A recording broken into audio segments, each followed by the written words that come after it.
Hey there everyone, Mychal Bryan here from the Oraculos School of Astrology with next week's astrology for the week of September 14th to the week of September 20th, 2025. Once again, I'm your host, Mychal Bryan, and I'm super excited to dive into the astrology for the week ahead so that you can have a sense of what's going on in the sky and so you can plan out your week ahead with more cosmic guidance. Once again, if this is your first time joining us over here on the Oraculos podcast, please make sure to like and subscribe to the Oraculos podcast wherever you find us on the internet, which includes also on Spotify.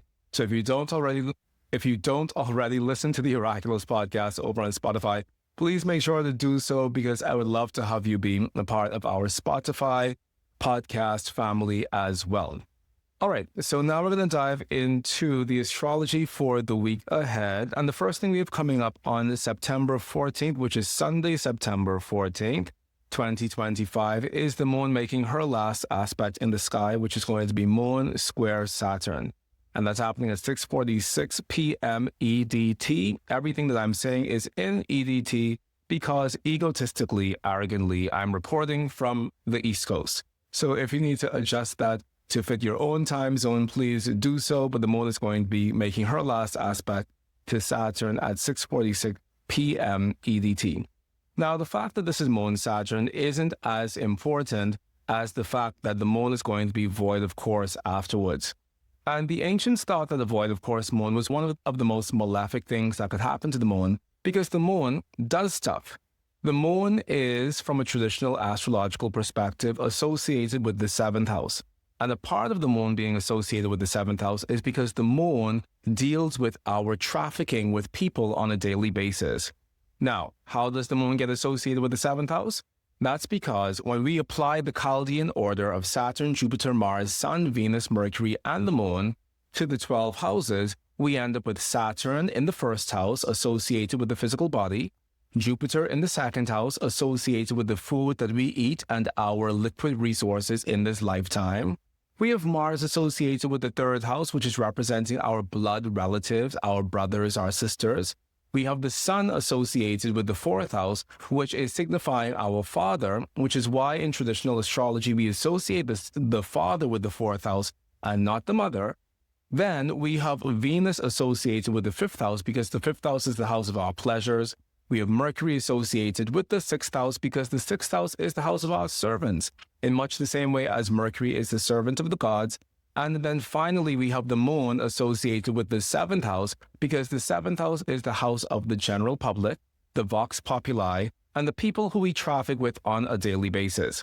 Therefore, the ancients thought that having the moon void, of course, was one of the most challenging things possible as far as the moon is concerned, because the moon is meant to be in dialogue with other planets. The moon is meant to be relaying some message between one planet and another. The moon is meant to be doing stuff.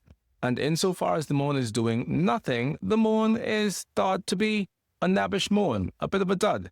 And therefore, she doesn't have the sort of cosmic empowerment necessary to fuel activity within our sublunar or our mundane world. And so when the moon is void, of course, we tend to withhold all activity, and that's going to be happening on September 14th. And the reason for that is because if you're a sailor going out to sea, you're not going to sail your boat on a day when there is no wind. And when the moon is void, of course, it's kind of representing a day when there really isn't any wind at all. And as a result of that, we tend not to do things or not to plan anything that we want to have wind or that we want to have gas or that we want to have some level of cosmic fuel. We tend not to plan those things when the moon is indeed void, of course. And also, by extension, the moon, when she's void, of course, she carries only the last imprint of the last planet that she was connected with. The last planet the moon is going to be connected with on September 14th is going to be Saturn. And as a result of the moon being connected with Saturn as the last planet she makes contact with, we feel as if she's going to be slow, sluggish, heavy, uninspired to do things, and unwilling to help us promote the things that we're trying to promote on this day. So if you're wanting to do anything whatsoever, I would say to hold off a bit on September 14th and wait until 8:29 p.m. EDT on September 14th after the moon ingresses into Cancer. Cancer, as we know, is the domicile of the moon. Domicile is coming from domos. Domos is meaning the home or the household. And sometimes when you do a census, or even if you come in through the airport and you have to sign the customs reports, they say, what is your country of domicile, which means where do you live? And so the moon is accustomed to living in Cancer. It is her only celestial home, truly. And she's going to be ingressing into Cancer on September 14th at 8:29 p.m. EDT. We like the moon in Cancer. We also like a wet moon. And truly, regardless of if the moon is in Cancer, Scorpio, or Pisces, there's something intrinsic to the moon being in the water sign that we just tend to love. Because water is a sign that we associate with fertility, and as a result of that, the moon in any of the water signs is going to do good as far as this idea of fertility is concerned. Now, clearly, we would rather not have the moon be in Scorpio, but even the moon in Scorpio is thought of as auspicious from a traditional perspective as far as the planning of fertility events is concerned. So if you want to plan anything, be that the ideas for starting a new book project, or if you want to plant, I don't know, a hibiscus or something, you can do that on September 14th at 8:29 p.m. EDT in your backyard like a lunatic. Lunatic, once again, is a word that comes from the moon, because it's going to be late at night. But if you want to plan something outside, do it at 8:29 or thereafter on September 14th once the moon has ingressed into Cancer. Also, there's an old astrological aphorism that says that if you want to cut your hair and you want your hair to grow back quickly, do it during a period in which the moon is waxing and in a water sign. So let's just go and check and see whether or not the moon is going to be waxing on this day. Nope, she's going to definitely be waning on the 14th of September.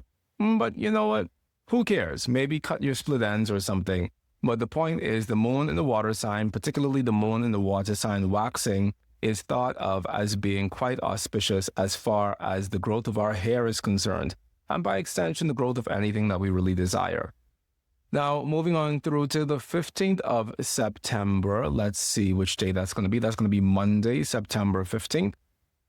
The very next day, we have the Sun in a contra-parallel relationship with Saturn, and that's happening at 1:52 p.m. EDT. Now, the parallels and contra-parallels are very important aspects, astrologically speaking, and one of the problems is we don't give them enough gas, like we don't talk about them enough, when in fact the parallels and the contra-parallels are just as important and just as significant as any conjunction or opposition in your chart. And I'm pretty sure that if you had hidden conjunctions and oppositions within your chart, you would want to know what they are. And so we have the Sun in a contra-parallel relationship with Saturn on the 15th of September, which is going to occur or perfect at 1:52 p.m. EDT. Now, Sun-Saturn, quite simply, if we take this from a German perspective or from a Uranian astrology perspective, the Sun would represent the word day, and Saturn would be restriction. Therefore, the 15th of September is manifesting as a day of restriction, a day of depression, a day of heaviness, a day of slowness, a day of feeling burdened, a day of essentially not feeling as if you have the wherewithal to get up and go. And possibly that's because there are things going on within our environment this day that slow us down. Maybe the tunnel is closed, maybe the bridge is broken, maybe there's something happening on this day that feels as if it's preventing us from doing or manifesting what we want to be doing or manifesting. Maybe today there's a general feeling in the air of there being an overwhelming sense of heavy lifting, because we know that Saturn is indeed the god of heavy lifting. When it comes to solar aspects and lunar aspects within our charts, and also from a mundane perspective, the Sun and the Moon tend to pick up and magnify whatever they find themselves in contact with. This is also something we find from a medical astrology perspective, that when we have the Sun in a hard aspect with Saturn, it's not the Sun that influences the Saturn, it's the Saturn that influences the Sun. Similarly, when we have the Moon in a hard aspect with Saturn, we won't say, oh, my boundaries feel wet and permeable. We say, oh, I feel depressed and uncared for, because it's not the Moon that influences the Saturn when the two of those planets are in hard aspect, it's the Saturn that influences the Moon. So the luminaries have this ability to both equally reflect whatever they're in contact with around them. And it doesn't matter that the Sun isn't a reflector in the same way that the Moon reflects the light of the Sun. both of those planets reflect whatever they find themselves in contact with. So on this day, we have the Sun in a contra-parallel relationship with Saturn. And what does that mean? It's a day of heaviness, a day of depression, a day of feeling a little bit under the weather, a day of feeling as if you don't have that much get up and go or drive. And maybe it's because we're hearing depressing things manifest in the news on this day. And this is only corroborated further on the 16th of September, because on the 16th of September, we have the day starting off with Mercury in a contra-parallel relationship with Saturn. And that's happening at 5:38 a.m. EDT. So you go to sleep on the 15th thinking that everything's going to get better the next day and that the sun is going to come out tomorrow, and tomorrow comes and there's still no sun, there's only more rain clouds, as opposed to the Mercury in a contra-parallel relationship with Saturn. Now, what does Mercury Contra-Parallel Saturn mean? Whenever we view planets through their perspective of them being universal significators, meaning we think about Mercury as being the governor of the mind, because that's what Mercury represents universally, or the sun being the governor of the day, because that's what the sun represents universally. Whenever we think about planets as universal significators, we have to think of them based on one word that makes sense for the two of them. So if I have Mercury representing the mind and Saturn representing heavy, then the combination of Mercury-Saturn on the 16th of September is representing the heavy mind, the burdened mind, the mind that's thinking about things that are sad and depressing. And so we see these 2 days back-to-back being days of heaviness, being days of burdensomeness, being days of bad news, essentially, because we have the Sun-Saturn on the 15th and the Mercury-Saturn on the 16th. And on this same 16th, we have the Mercury perfecting its parallel relationship with the Sun as well, which means it indeed is a very sad time. It indeed is a very depressive time. It indeed is a time that makes us all feel like, screw this, I just want to stay in bed and sleep all day. And later on, we find ourselves deeply engaged in conversations about it. So who knows? 15th and 16th seem like 2 days that are very heavy. And truthfully, they feel like 2 of the more consequential days this week as far as being days of challenges, where we hear something very challenging and it really catches us off guard. And it really makes us feel like this sucks. Being here sucks.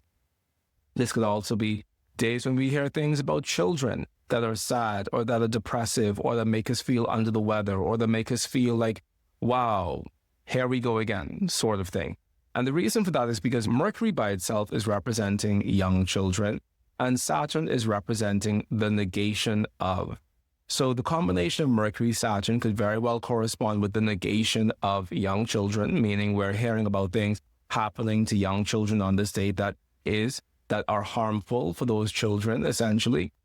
And from a medical astrology perspective, I was quite surprised to find when I was writing my latest book, The New Western Medical Astrology, which you can definitely get yourself a copy of on Amazon. If you haven't gotten yourself a copy of my latest book, The New Western Medical Astrology, please make sure that you do so today, because I just read the latest review on Amazon and somebody said it's the best thing since sliced bread, end quote.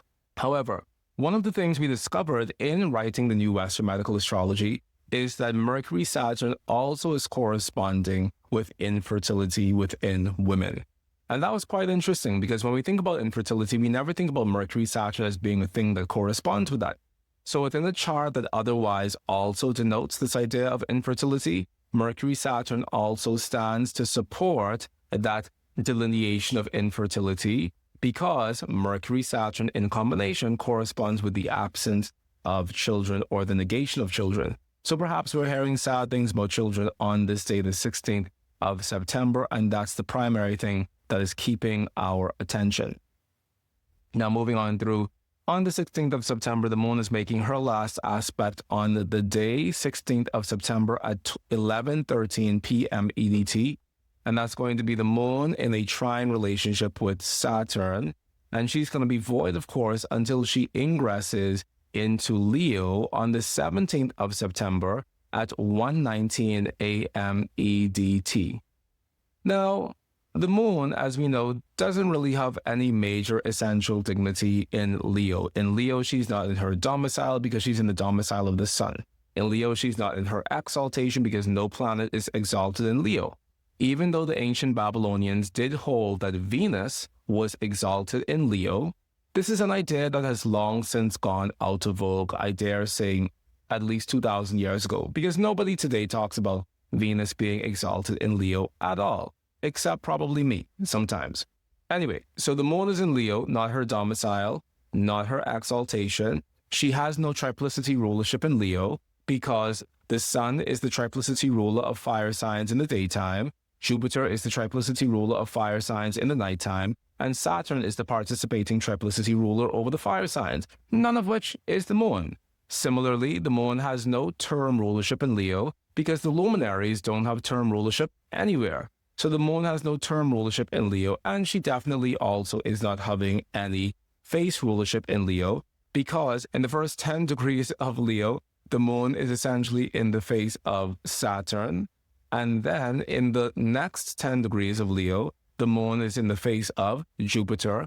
And in the final 10 degrees of Leo, the moon is in the face of Mars. So none of the three of those represent the moon being in her own face because the moon has no face in Leo. So for all intents and purposes, the moon in Leo is essentially peregrine.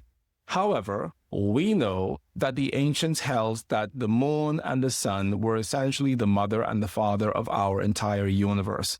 Therefore, they held some underlying escape clause for the moon when she's in Leo to say that even though she has no essential dignity in the sign, essentially, we're still going to give her some level of strength when she's in Leo, since she's essentially in the house of her husband. And similarly, we're going to give the sun some level of strength when he's in Cancer because he's in the house of his wife. So the ancients do make this escape clause for the luminaries. And I'm saying all of that to say that possibly the moon in Leo is probably a little bit more functional than the moon in any of the other fire signs, definitely more functional than the moon in Aries, and absolutely more functional than the moon in Sagittarius. So, why am I saying all of this? I'm saying this because go forth and conquer. If there are things that you're wanting to do under the auspices of this moon in Leo, Godspeed to you, because one, it's not just a matter of the moon being in Leo, it's a matter of the moon no longer being void, of course, because we know that that is a huge problem, has always been a problem, and will always be a problem for us from a traditional astrological perspective.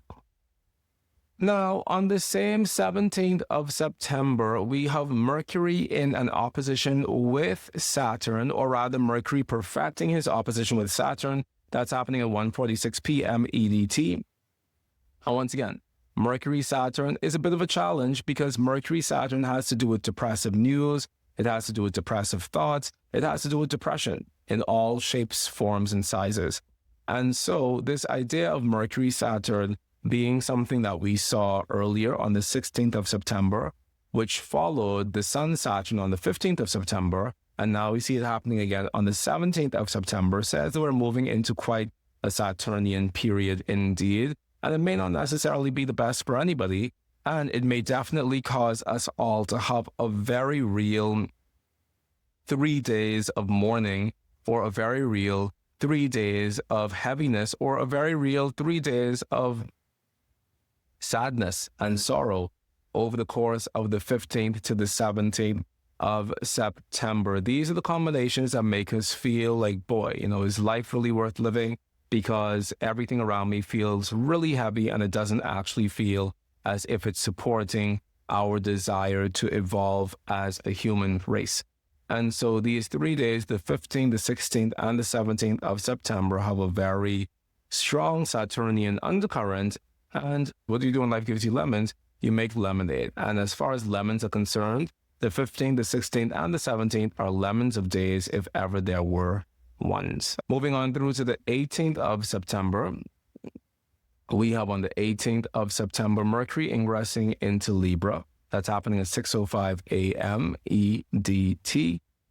And Mercury ingressing into Libra is something that we all love to love. And the reason for that is because when Mercury ingresses into Libra, Mercury is going to be occupying what is known as the cardinal axis. Now, the cardinal axis from a Uranian astrology perspective, and I need to stop saying that, this whole idea that this is from a Uranian astrology perspective, because a lot of the things that we find within Uranian astrology are just from a regular astrology perspective. They're not from anyone's perspective.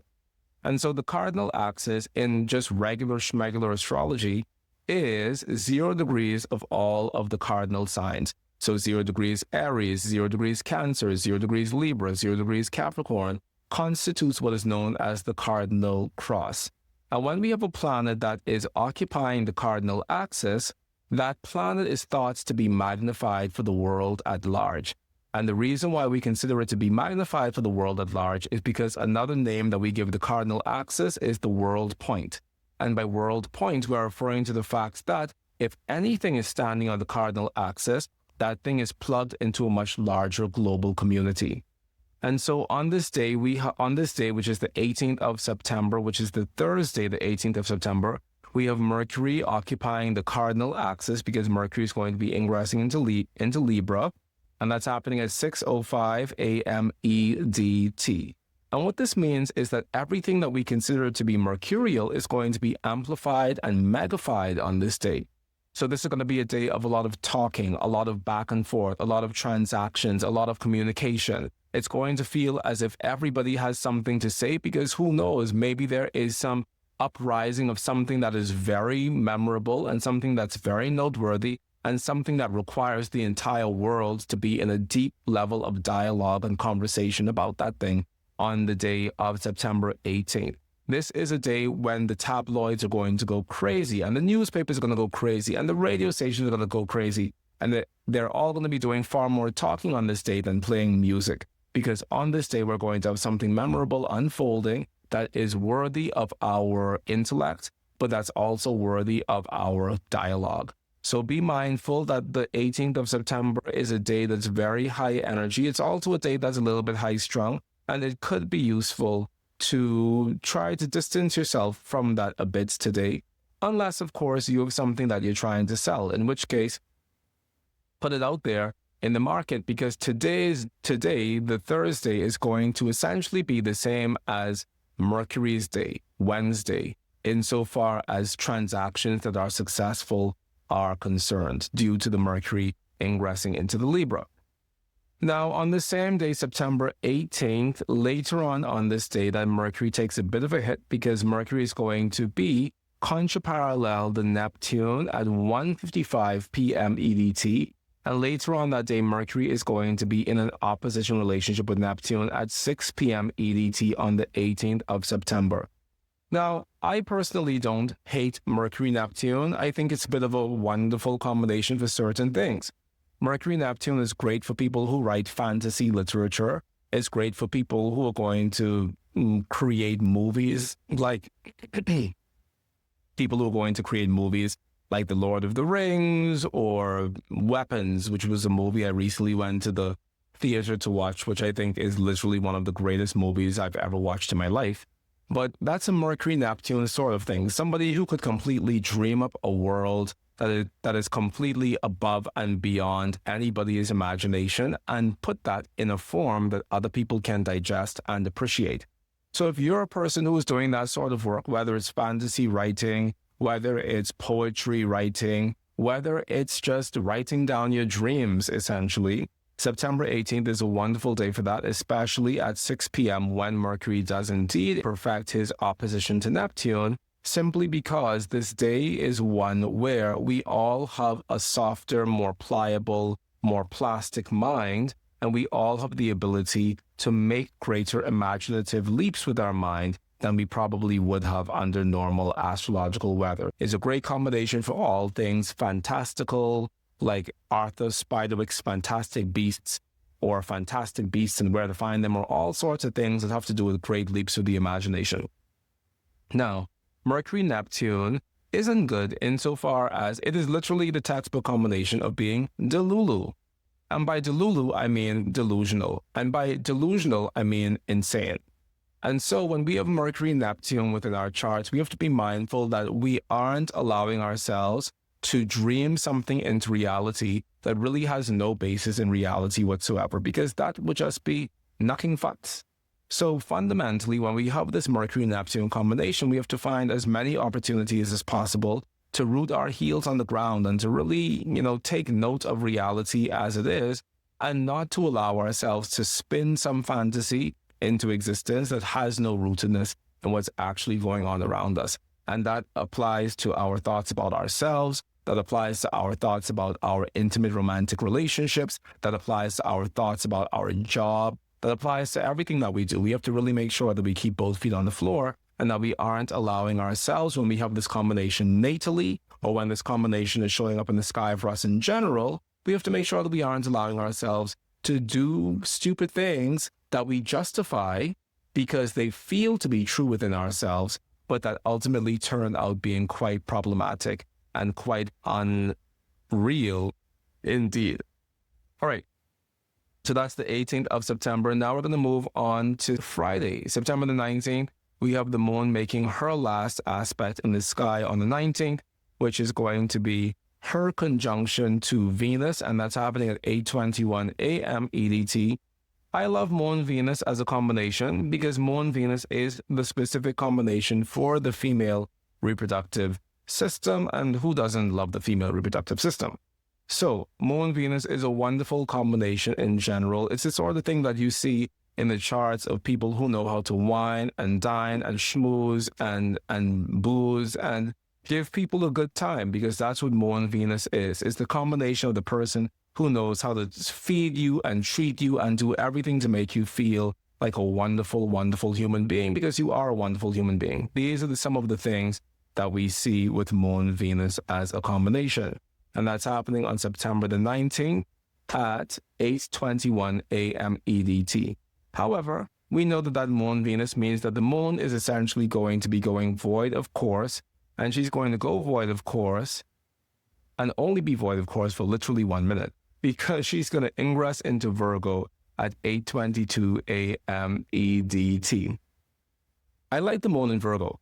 There's something very useful about the moon in Virgo, as there is also something very useful about Mercury in Virgo. There's something very stabilizing about that combination, even though it's still a little bit neurotic from a general astrological perspective. There's still something that feels useful and utilitarian about the moon in Virgo. So it could be a very useful time to do useful stuff on the 19th of September. And this applies to the 19th of September because the moon is ingressing into Virgo, but also to the same day because Venus is ingressing into Virgo right after at 8:38 a.m. EDT. Now, in general, we tend not to like Venus in Virgo because we know that Venus, when she's in this sign, is in the sign of her fall. And it tends to be something that's problematic from a medical astrology perspective, especially if Venus is afflicted while in that sign. But it's also a bit problematic in general because Venus in this domicile of Mercury expresses love by doing things. And it's one thing to express love because you are love, because you feel love, because love is what is true for you. And it's another thing to express love by doing things, by folding the laundry, by sweeping the floor, by washing the dishes, by doing all the things that say love, because you don't actually know how to tap into the wet experience of romance and love and being blown away by the wet emotionality of that. And so Venus in Virgo isn't really known for being blown away by the wet emotionality of being in love. It's actually quite known for its utilitarianism in love. And so on this day, it's important just to let people know that we love them and to say those words and to really mean those words and not just show that to others by virtue of the things that we're doing, but actually take a moment to sit down in the quality of the emotions that person evokes within you and share that with them as words of affirmation and as words of love as well. I recently found out that whole thing with words of affirmation and all of these stuff, like these love languages, is actually a real thing. Because one day I just woke up and it seemed like everybody on every dating app just had words of affirmation as their love language, or acts of service as their love language, or quality time as their love language, or physical touch. And it just seemed so repetitive that I wondered, did everybody else receive a book about this and I didn't? And apparently there is a book on these love languages. And so Venus in Virgo is definitely more of an acts of service as opposed to words of affirmation. And knowing that if you're a person with Venus in Virgo, especially if you have that Venus in Virgo strongly aspected by other things within your chart, say for example, Venus in Virgo afflicted by Saturn or Venus in Virgo afflicted by Uranus, take time to actually step away from just doing the things that feel like functions of love and just tell the person you love that you love them, so that they can have that as a part of their understanding of how the two of you exist with each other, not just as people who do stuff, but as people who actually share genuine thoughts and feelings with each other as well. Now, finally, on the 20th of September, which is Saturday, September 20th, 2025, we have the Sun perfecting his contra-parallel relationship with Neptune, and that's going to be happening at 5:17 a.m. EDT. Sun-Neptune isn't a combination that we like at all. And the reason why Sun-Neptune isn't a combination that we usually screw with is because the Sun is representing the day, and Neptune corresponds with the word disappointment. So Sun-Neptune can very well correspond with this idea of a disappointing day. It's not necessarily depressive in the same way that Saturn is depressive, but if we think about it, metaphysically speaking, the Sun is meant to represent the physical realities of our physical world as a planet that is separate, individualized, and a radiant expression from all of the planets around it. So that is the signature of the Sun. The signature of the Sun is this ability of ourselves to call ourselves a singular I. I am me and not you. And so from a metaphysical perspective, the Sun represents the ability of our planet Earth to say, I'm an individual planet, separate and apart from the rest of space around me, and therefore I am special. The Sun corresponds with our self-worth for this very reason. When we have the Sun afflicted by Neptune, there is a fundamental sense of a draining away of this idea of our individual importance, of this idea of our individual specialness, and this idea of our individual self-worth, because the effect of Neptune is to be like an ocean against the structured edifice of ourselves. And so when we have that ocean continuously eroding the structured edifice of ourselves, it can really feel as if, hey, I don't know where I am, I don't know where I'm going, I don't know what's happening. And today, the 20th of September, can very well be a day in which we have that structured edifice of ourselves being eroded away as a result of the Sun being in a contra-parallel relationship with Neptune. I always tell people on the Sun-Neptune day, go meditate, go do some self-Reiki, give yourself a bit of a sabbatical where you can just withdraw within yourself long enough to rekindle a sense of what is true about yourself, for yourself, and also to reaffirm for yourself who you really are as a person. And that can be useful whether or not you're overly affected by the Sun-Neptune combination that's happening on the 20th of September. But if you're a person who is heavily afflicted by Neptune in general, it does leave seeds of self-doubt. It does leave seeds of needing to hear it from somebody else first in order to believe it, because the fact that it's come up within your own mind seems untrustworthy.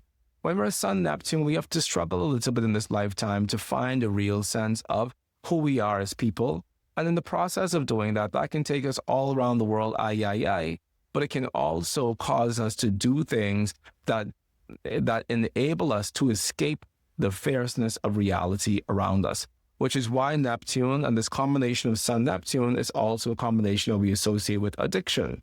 Because when I don't want to find myself, when I have no interest in finding myself, and when I realize that the act of finding myself is going to be altogether far more difficult than I want it to be, I'm going to return to something else that feels equally as comfortable, even if it might be worse for me, such as an addictive substance.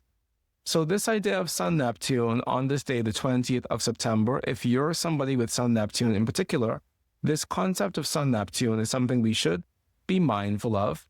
And it's also the sort of thing that tells us on this day, commit yourself to doing something that feels devotional, or commit yourself to doing something that feels slow-paced, or commit yourself to doing something that doesn't necessarily need to have the greatest returns in the world, but commit yourself to doing something so that you maintain a sense of momentum, even on this day where it feels like you just want to dive into the ocean and disappear forever. Because that feeling of wanting to dive into the ocean and disappear forever is very much within the wheelhouse of Sun-Neptune.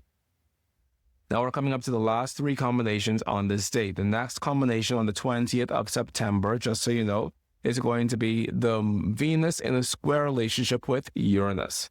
Venus square Uranus is one of the combinations that says that we have a burning love of astrology. One, because Venus represents our burning love, and two, because Uranus is representing things that are weird, and things that go bump in the night, and things that are revolutionary, and things that bring enlightenment, like astrology. And so on this day, the 20th of September at 11:41 a.m. EDT, it's a wonderful day to share your astrology practice with others, to send that newsletter, to send out things to your community, to make sure that people attend, because Venus-Uranus is the thing that brings together all of the weirdos in one space of celebration and in one space of realizing the unity that causes all of us to essentially be the same person. So we love a Venus-Uranus day for that reason. Venus-Uranus is also the combination that makes us feel angst-filled when it comes to being in a loving relationship. And it's the sort of thing that causes us to always look for the exit route when we find ourselves in a loving relationship. So if you're a person with Venus-Uranus, you need to be mindful of the fact that there could be a part of you that's always looking for a way out, or that's always energetically seated by the exit door or by the fire escape of every relationship that you enter. And if you do find that to be the truth about yourself, it's very well worth stopping for a moment and thinking, what is this? Where did this come from? And why does this seem to be my angst at this moment? Because I didn't have this angst yesterday. So why all of a sudden do I feel the need to break free from this relationship that's in my life, when in fact, this relationship is actually quite fine? This is a question we have to ask ourselves when we have the combination of Venus-Uranus natally. And if you are a super sensitive person where you can just feel these planetary combinations in the air, then this is also a combination that you need to ask yourself on the 20th of September. All right, we're moving on through towards the end of the day on September 20th at 3:52 p.m. EDT. And once again, everybody, if you're not a part of our Instagram community as yet, please make sure to go ahead and be a part of that by joining us at Oraculos Astrology, which is our official Instagram page. Now, on this day, the 20th of September, we also have Mercury in a contra-parallel relationship with the Sun, and that's happening at 3:52 p.m. EDT. And it was Abraham ibn Ezra who said that on any day where we have Mercury and the Sun in any sort of relationship, that is representing a day when there are two Mercuries in the sky. So on a day when we have Mercury conjunct the Sun, or in this case, Mercury contra-parallel the Sun, or any sort of Mercury-Sun contact, it's as if there are two Mercuries in the sky. So once again, very chatty day. We had our first chatty day over on the 16th of September with Mercury in a parallel relationship with the Sun. And here we have the contra-parallel relationship manifesting with the Mercury contra-parallel the Sun on the 20th of September at 3:52 p.m. EDT. Very talkative day, very comedic day, very exciting day, very nice day in general. We don't really see anything that is problematic about this Mercury-Sun combination. Unless, of course, earlier that day with the Venus-Uranus combination, one of our government officials chose to completely sever ties with another important branch of the government or another important foreign ally, for example, and therefore later on this day we find ourselves being in a deep spiral of communication about it, which is what would be indicated by this Mercury-Sun combination. And finally, to end this day, the 20th of September, we have Mercury in a parallel relationship with Neptune. That's happening at 9:21 p.m. EDT. And Mercury-Neptune, once again, is a combination of fantasy. But as we all know, fantasy is only 2 degrees of separation away from lies. So it's important to be mindful not to allow yourself to be taken advantage of on this day, not to allow yourself to get overly flustered to the point where you can't see clearly, or the point where it feels as if you're moving through a fog, because all of those things are indicative of this combination of the Mercury and Neptune. On this day, give yourself the opportunity to think things through fully. And once again, if you feel as if you don't have sufficient resources to think things through fully, please reach out to your friends and family around you, because oftentimes we feel as if we can't do something when in fact the people around us are more than willing and more than ready to pitch in and lend us their support. Whether their support is simply in the form of them giving feedback on the thing that we think we're gung-ho about doing, or whether they support us in some other way, it's definitely always a good idea to reach out and talk to other people, especially when your own inner dialogue feels so specifically jaded in one direction, or feels so specifically untrue as a result of the Neptune blurring the normal clarity of the Mercury. I would suggest bringing an advisor in on September 20th to make sure that you're moving with wisdom and you're doing the right thing. All right, everybody, that is our forecast for the week of September 14th to September 20th, 2025. I sincerely hope that you learned something from this and that this enriches your walk with astrology in some way. Now, as you know, we recently had that entire series, which was the Planetary Pair series. Please make sure you go and check that out. It is over on YouTube. The most recent video we posted was Pluto, or rather Venus and Pluto in hard aspect, and that's getting a lot of attention. Please make sure to go over there and comment under that video to let me know what you think, how it went, whether or not it applies to you, if you have the combination of Pluto and Venus, or rather Venus and Pluto. And as always, please feel free to share the Oraculos podcast with your larger community of astrological friends and colleagues. If you haven't already bought yourself a copy of my latest book, The New Western Medical Astrology, it is currently for sale over on Amazon, and it is, I must say, according to other people, the best thing since sliced bread. So if you haven't gotten your copy of The New Western Medical Astrology, please do so today so that you can dive into the world of wonder and magic that is our specific brand of Oraculos Medical Astrology here at the Oraculos School of Astrology. Until next time, I'm your host, Mychal Bryan, as always, leaving you in peace and love and hope until we meet again. Have a good one. Bye-bye.